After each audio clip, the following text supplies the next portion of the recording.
What's up, guys? I just got seeing Garth Edwards' new movie, The Creator. Now, most people know him because he directed Rogue One, Star Wars story. This movie starring John David Washington, Gemma Chan. Those are the two top listed names in the movie. The cast. And there's a lot of great, noticeable supporting actors in it. But I feel like John David Washington gets a lot of slack because a lot of people don't think, he's the son of Denzel Washington. And for most of the time that we've seen him, he hasn't had much charisma. I don't want to say he's monotone, but he's more like low key. It's not like he doesn't have the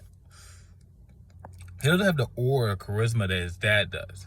And I feel like in this movie, this might turn the tides for him, because I feel like he showed a lot of emotion, he showed a lot of charisma.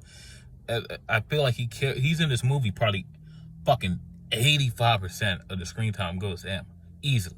85% I think goes to him.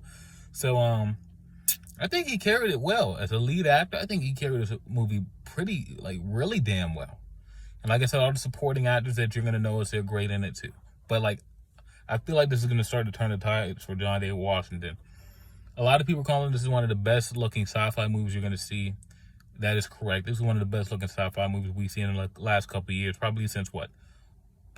I want to say, Dune and Blade Runner. This is probably the best looking sci-fi movie since Dune, Blade Runner 2049. So, a lot of people, I've never seen Garth Edwards movies. I haven't watched Rogue One. I'm going to watch it when Andor's over, but, I haven't gotten around to it yet. And I now that Andor's here, I'm just going to wait. I'm just going to wait till it means something more when Andor's done. But, I haven't really seen any of his movies. I haven't seen Godzilla. So, this is, my first experience with this movie. But a lot of people always say, yeah, his movies look great and have cool concepts, but his characters are always flat or one note. I feel like that a lot of flat, one note characters, they have, all the characters have, one objective. All the characters have their objective, and they just go for that objective, and they don't teeter off that objective. You'll get a little emotional nugget here and there, but most of the characters just stay on their objective, and that's all they're focused on. So it's not you don't do a lot of wondering of, are they going to do this, that, or this? The most emotion comes from John David Washington's character, Josh. That's where most of the emotion comes from. And you get a little, but every kid is little one note. They got their one objective, or they're introduced for this one little thing. And that's how it is. But I didn't think the movie dragged. I saw some people say it dragged. I didn't think it dragged a bit. Maybe a little bit for 2 to 3 minutes, maybe it dragged towards after the big battle scene before the third act really gets going. Maybe it dragged a little bit there, but overall I thought it was moving along pretty nicely. For 2 hours and 15 minutes, it moved along pretty nice. The third act, though, I feel like that didn't drag, but it's there were so many different places where I would have ended it at. Once I saw how fucking long it kept going, I'm about to spoil something, spoilers.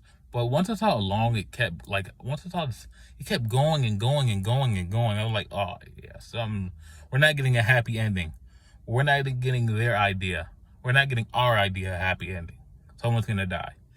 And another thing that I don't really understand, I feel I wish he made the AI look more dangerous than what they are.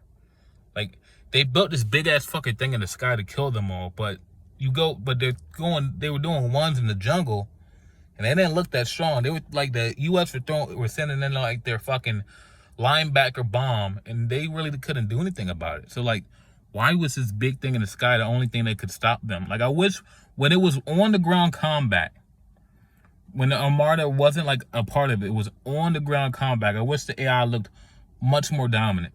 They showed us 1 to 2 scenes, but when we're when Josh and them started meeting up with the big main characters that are driving of the rebellion, driving the resurgence scene, whatever, they didn't look that strong. And I just wish they looked stronger so we can justify why they're so scared of this, why this big ass thing in the sky was needed, and why this is the MacGuffin that they got to kill. You know what I mean?